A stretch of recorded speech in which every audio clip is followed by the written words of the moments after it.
Bienvenidos a La Píldora Roja, un espacio donde interpretamos el entorno político, económico y empresarial del Ecuador. Hoy conversamos sobre los disturbios ocurridos en América Latina y para ello nos acompañan tres invitados. Dentro de breves minutos estará con nosotros Vanessa Novoa Jiménez, quien es una periodista venezolana. Ya se encuentra en nuestro panel, como es habitual todos los lunes, José Lo Andrade, quien es analista económico y político. Muy buenas tardes, Gustavo, y muy buenas tardes con ustedes, ya en La Píldora Roja. Es un placer que nos acompañes, José Lo. Gracias. Y está de vuelta en su casa Fernando Moreno Camacho, quien es experto en marketing digital y miembro del Movimiento Libertario del Ecuador. Un gusto estar de regreso, saludos a todos los oyentes. Enseguida comenzamos a discutir, pero antes revisamos el punto de mira. Días atrás, nuestro país vivió su peor crisis social en los últimos años. Lo propio ocurrió en las últimas horas en Chile. En ambos países se desataron violentas protestas que dejaron muertos, miles de heridos y detenidos. Pese a los reclamos de los movimientos sociales, diversos sectores han acusado al expresidente Correa y a la dictadura venezolana de estar detrás de los hechos de violencia. Hoy en La Píldora Roja analizamos las nuevas estrategias de la izquierda para regresar al poder y retomar su proyecto de convertir a América Latina en un bastión del socialismo. El Grupo de Puebla nació en julio del 2019 en México, como un encuentro de líderes progresistas de más de 10 países de Latinoamérica y España, bajo el lema Progresivamente. Muchos lo perciben como el refrescamiento del Foro de Sao Paulo, que se reunió pocos días después en Caracas, Venezuela. Cuentan con medios de comunicación, partidos políticos, organizaciones civiles y diversos líderes dispuestos a difundir su proyecto. Ante este escenario, ¿qué podemos esperar en el mediano y largo plazo de estas personas? Bueno, la pregunta es compleja, pero la realidad es esa, ¿no? Lo que vivimos nosotros en Ecuador hace pocos días es el resultado de un esfuerzo articulado por parte de este tipo de seres nefastos, de este tipo de ideas nefastas que aún recorren América Latina y por lo que veo o podemos observar, recorren con una fuerza relativamente importante. Yo recuerdo que el ex dictador Rafael Correa solía decir que había una restauración conservadora, y lo que hemos visto en los últimos días, todo este desastre, toda la violencia, todo lo que es destrucción, nos habla, sí, de una restauración, pero una restauración de la extrema izquierda, de esa izquierda más recalcitrante, de esa que no entiende de civilidad, que no entiende de sociedad abierta, esa que no entiende que para dirimir conflictos y avanzar es necesario el diálogo, es necesario la concertación, la paz, el debate pacífico de ideas. Esa que nunca entendió, puesto que, y recordémoslo, desde el principio su premisa era tomar el poder por la vía de la fuerza, y con el paso del tiempo tomarse la educación para permanecer en el poder una vez que hayan convencido a los ciudadanos de las diversas sociedades. Sí, Gustavo preguntaba qué era lo que nos podemos esperar, y yo creo que nos podemos esperar una arremetida muy fuerte de la izquierda. Como ustedes saben, la política, al menos en Latinoamérica, se maneja como un péndulo. En su momento, toda esta alianza bolivariana estuvo en el poder, pero luego les tocó salir. En estos últimos años hemos visto cómo han llegado gobiernos de otras ideologías al poder. En Chile está Piñera, acá en Ecuador está Lenín Moreno haciendo ciertos cambios importantes, en Colombia está Duque, y yo creo que lo que busca ahora la izquierda es regresar al poder. Anteriormente lo pudieron hacer por la vía democrática, pero parece que ahora la situación está un poco más difícil y lo quieren hacer a toda costa, así sea por el uso de la fuerza. Así que lo que nos podemos esperar es que esto continúe por algún tiempo más, que la izquierda aproveche esta dificultad o estos reclamos que tiene el pueblo sobre ciertas situaciones que se dan en sus países. Yo creo que van a aprovechar ese descontento popular, tratar de subirse en ese móvil y tratar de desestabilizar a los gobiernos que en su mayoría son de derecha, ahora los que están en el poder en América Latina. Bueno, yo coincido con lo que tú dices, ¿no? Hay una arremetida a la izquierda, una arremetida al socialismo, pero que se monta sobre unas circunstancias que en el fondo es el resultado de las acciones que ellos tomaron unos años atrás. O sea, en Argentina lo que intentó, yo creo que de manera inadecuada, el presidente Macri fue estabilizar la economía. ¿Y esto qué quiere decir? Ajuste quiere decir volver a tratar de tener responsabilidad fiscal, responsabilidad que no hubo en la década previa. Lo mismo está pasando en Ecuador, lo mismo está pasando en otras economías. Y el ajuste duele, ¿ya? pero no se debe a que llega alguien más responsable a ordenar las finanzas públicas, a ordenar el asunto económico. Se debe a que en el pasado, un tiempito atrás, o sea, a la vuelta de la esquina, en América Latina se sembró un desastre. Y tarde o temprano teníamos que nosotros pagar la factura en la mesa que se sirvieron en toda América Latina los socialistas del siglo XXI. Así que yo creo que hay que unir bien los puntos y declarar quién es el culpable. El culpable son estas ideas que te dicen: de la cuna a la tumba te vamos a cuidar, el plan toda una vida, te vamos a acompañar siempre y lo vas a tener todo. Desde antes de nacer, incluso desde antes de que seas una sospecha, ya están tratando de cuidar a tu potencial madre, de que seas o no seas madre, y luego de ahí en adelante hasta que, hasta que te vas a otro país y regresas en una caja. Cuando el gobierno te promete tanto, tarde o temprano se incumple. Luego la gente se molesta y esto genera déficit. Y estos déficits finalmente son subsanados, o mejor dicho, tratados de remediar a través de más impuestos, de endeudamiento, en el caso de Venezuela en particular, mediante el destrozo total de la moneda. Y bueno, pues teníamos que pagar la factura. Así que, señores, yo creo que la lección que debemos aprender de todo lo que acaba de suceder en los últimos tiempos es que no debemos aceptar el populismo de buena gana, que no debemos aceptar el socialismo, que no debemos estar esperando que vengan desde arriba a salvarnos, y que debemos tomar la responsabilidad de nuestras vidas. Y cuando alguien populista o algún político venga a decirte que te lo va a dar todo, tú deberías decirle: va de recro Satanás. Algunas personas dicen que de pronto estos descontentos que se han manifestado tanto en Chile como en Ecuador tienen cierta legitimidad, y que lo importante no es quién se apropia de estas causas de manera política, sino que hay que prestarle atención a este descontento. ¿Qué lectura tienen ustedes de esto?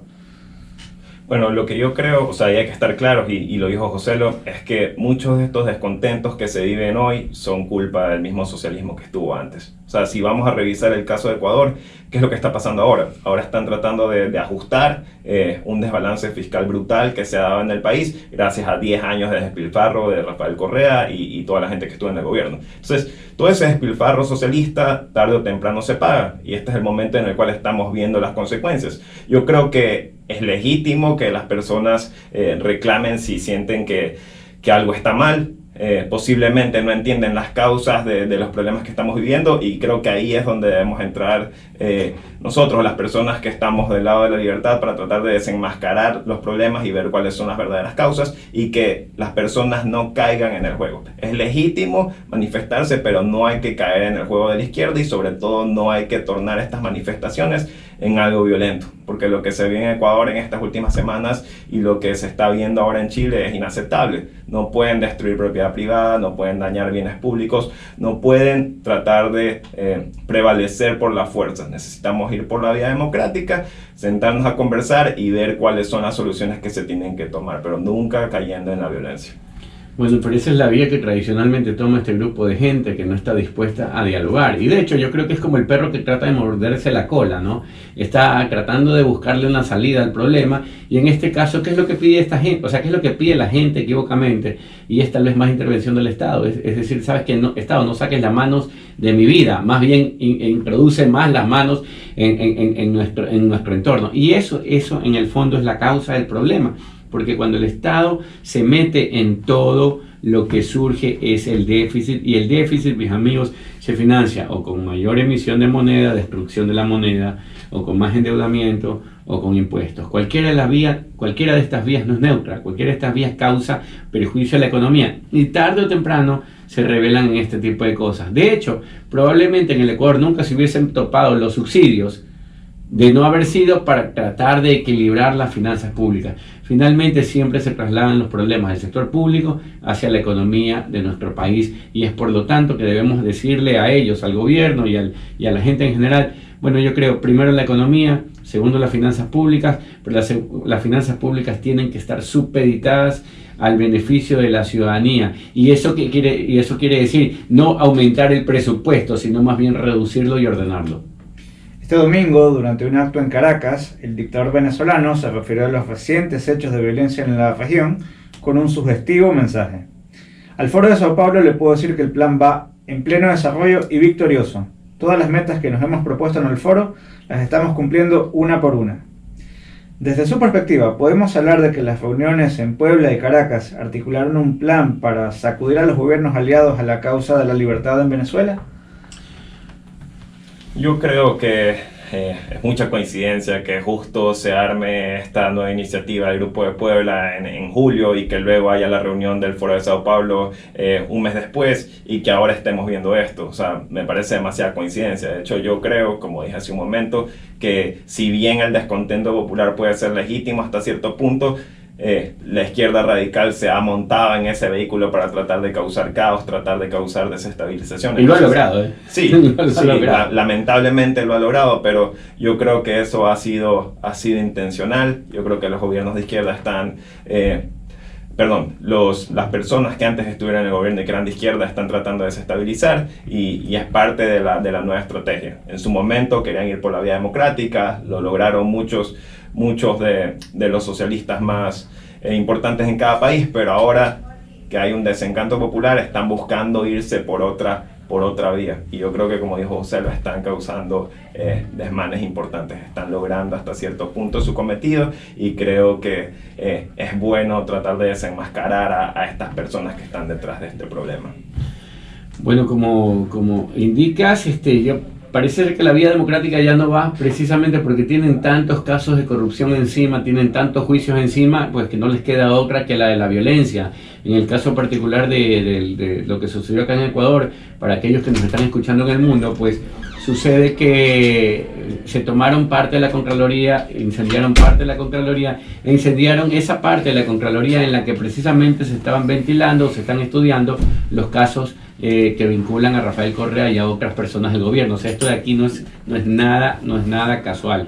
La gente el día de hoy culpa al Fondo Monetario Internacional de lo que sucede en este país, pero tiene que recordar que sencillamente lo que ha pasado es que nos endeudamos demasiado y más claro, y aumentamos el gasto del sector público de manera desmedida y tarde o temprano, pues este gasto permanente necesitaba algún tipo de solución. Ya, el gobierno intentó encontrarle en la eliminación de subsidios, yo creo que era la vía más acertada a las condiciones existentes, y ahora lamentablemente también nos sigue pasando factura, porque la nueva reforma o la nueva ley que se está tratando de introducir en el país también tiene un costo, porque la gente sueña o alucina con que lo que le toca a otro pagar pues no tiene nada que ver contigo. Y en términos prácticos, la economía está totalmente interrelacionada, es totalmente interdependiente. Lo que le sucede a tu vecino debería preocuparte a ti. Si tú crees que al sector empresarial están castigándolo en este momento y no a ti, estás totalmente equivocado. La economía está totalmente relacionada. Si tú afectas al empresario, pues también afectarás la generación de empleos. Si tú afectas las posibilidades de invertir en este país, afectarás la posibilidad de crear empleos. Si tú crees que la cuestión no es contigo, pues estás totalmente equivocado. La economía es un todo, totalmente relacionado, y cuando se afecta al vecino, terminamos afectados todos. Sí, también tratando de observar un poco el caso de Chile. O sea, estamos hablando de la economía posiblemente más próspera de la región, con el mayor índice de desarrollo humano, pero aún así hay cierto descontento. Y en un país en el que históricamente no han subsidiado cosas, ahora están pidiendo subsidios. O sea, la gente que se está manifestando está pidiendo que el Estado meta más la mano en la economía y eso no va a hacer más que afectarlos. Entonces, yo creo que también en el campo de las ideas es importante tratar de destacar que el Estado nunca es la solución para el problema. Hay que tratar de aminorar la proporción de la economía que es afectada por el Estado y en ese sentido, volviendo al caso de Ecuador, o sea, yo creo que la decisión de eliminar los subsidios era la correcta, era por ese lado, porque la otra forma de aumentar ingresos hubiera sido a través de incrementos de impuestos que yo creo que hubieran golpeado aún más a la economía. Para mí estaba bien la medida de los subsidios, pero obviamente eso iba a traer un esfuerzo de nuestra parte, que es lo que yo creo que la gente tiene que tratar de asumir. O sea, después de una década de despilfarro, los ajustes duelen y es necesario que cada uno ponga de su parte. Ahora, yo creo que es importante señalar lo que tú mencionas, Fernando. ¿Por qué en Chile, no? O sea, porque uno podría decir, bueno, si Chile es el ejemplo que ustedes constantemente ponen, si Chile es una economía a la cual le va bien, si Chile es una economía que tiene muchas de las prácticas que nosotros promovemos en un programa como este, ¿por qué en medio de esta aparente prosperidad pues existen este tipo de inconvenientes? Y ahí es donde tenemos que apuntar de nuevo al tipo de ideas que se están gestando dentro de una sociedad, al tipo de ideas que se están tomando cuerpo dentro del sistema educativo ya. Yo tuve la oportunidad de estar el año pasado en Santiago de Chile y justamente la persona que no, o sea, y en uno de estos free tours o de estos walking tours, de estos tours que haces caminando por la ciudad, la persona que narraba lo que sucedía en Chile me hablaba de que sí, que era un Chile que había crecido, pero en el cual había muchas desigualdades y esto, y el típico relato latinoamericano desde la izquierda.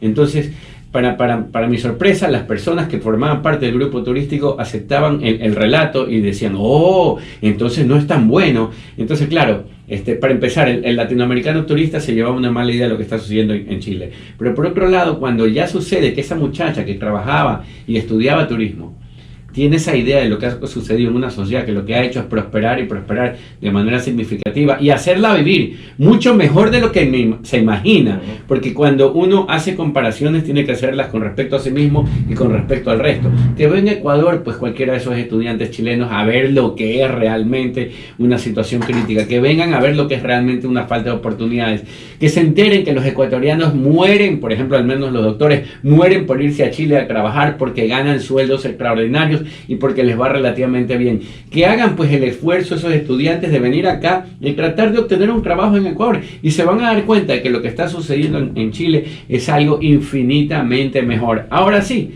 yo creo que en cualquier momento en una sociedad puede haber una especie de discurso de discordia, como sucedió con la Alemania de 1930. En Alemania de 1930 se comenzaron a cocinar una serie de ideas que finalmente dieron lugar a la llegada del nacionalsocialismo.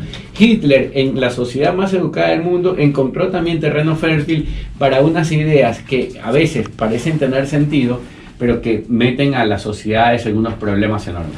Sí, o sea, y Chile tiene una pobreza muy baja, de hecho es el país con menos pobreza en toda la región, apenas está en el 8%, y yo creo que en eso es que la gente debería fijarse más, no tanto en la desigualdad, pero aquí es donde entran estas ideas de izquierda, propuestas por el Grupo de Puebla, por el Foro de Sao Paulo, que es, ok, como en una sociedad como la chilena hay prosperidad, el salario mínimo es bastante bueno, la pobreza es muy baja, la educación es de calidad. ¿En qué problema podemos enfocarnos nosotros o qué relato podemos armar para que la gente se despierte? Y es enfocarse en este tema de la desigualdad. El tema es que en Chile la desigualdad igual también ha ido cayendo. O sea, si alguien revisara los números duros se daría cuenta que Chile tiene una desigualdad que ha caído considerablemente desde todo este tiempo que hemos estado en democracia. Entonces, ni siquiera ese relato de desigualdad en verdad tiene pies o cabeza en un país como el chileno. Y yo creo que ahí, una vez más, los intelectuales que no son de izquierda, sino que promueven ideas de libertad, tienen que tratar de promover eso. Que en realidad, con el capitalismo, no solo que se genera una mayor riqueza, sino que también la desigualdad tiende a caer. ¿Por qué? Porque los que eran pobres tienen acceso a mejores trabajos, a más oportunidades, que comienzan a cerrar esa brecha. Entonces, lo que sucede ahí es que todos son más ricos en el mediano plazo. Bienvenida Vanessa, gracias por acompañarnos en este panel. Estamos conversando sobre la influencia del Foro de Sao Paulo y el Grupo de Puebla en los recientes acontecimientos en Chile, en Ecuador, en diferentes países de Latinoamérica, y quisiéramos saber tu perspectiva al respecto.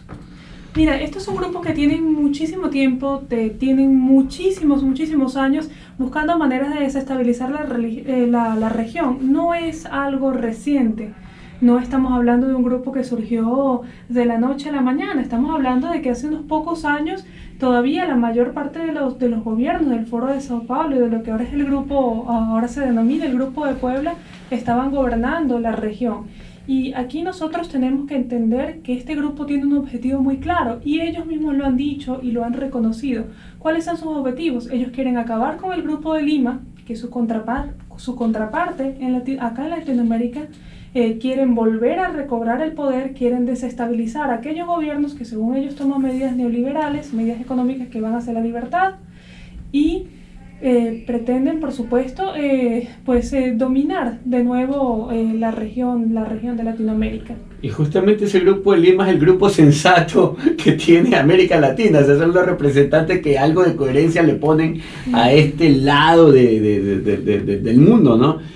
O sea, ahí donde está la sensatez, estos tipos pretenden desestabilización, violencia, o sea, ¿cómo puedes? O sea, es inadmisible que se cierre una carretera, Pero ¿cómo puedes justificar el prenderle fuego a todo un edificio? ¿Cómo puedes justificar el romper, o dañar y destrozar el metro o las entradas? O sea, ¿qué tipo de argumento hay? Es que ni siquiera se dan cuenta de que al final de eso tendrán que pagar, a través de esos mismos impuestos que tanto duelen pagar, pues la recuperación y la reconstrucción de estos espacios públicos y privados. O sea, esto de aquí no es beneficioso para nadie, pero claro, los socialistas nunca han entendido de economía, deberían entender de economía. Socialistas del mundo, por favor, a leer Economía en una lección de Henry Hazlitt, lo pueden encontrar en la red, en mi blog también está, pero vamos, Economía en una lección. O en la biblioteca del Instituto Ecuatoriano de Economía Política. Desde luego Sí, que o sí. sea, nunca han entendido de economía e incluso va mucho más allá. Yo creo que los acontecimientos de Chile en los últimos días nos demuestran que ni siquiera el problema es que haya aumentado el pasaje del metro. Su problema no es ese, el problema de ellos es con el gobierno que está en el poder. En efecto. Entonces, como ese gobierno no les gusta y saben que no lo van a poder sacar por vías democráticas, entonces recurren a actos vandálicos y terroristas, porque eso raya en terrorismo, incendiar una estación del metro.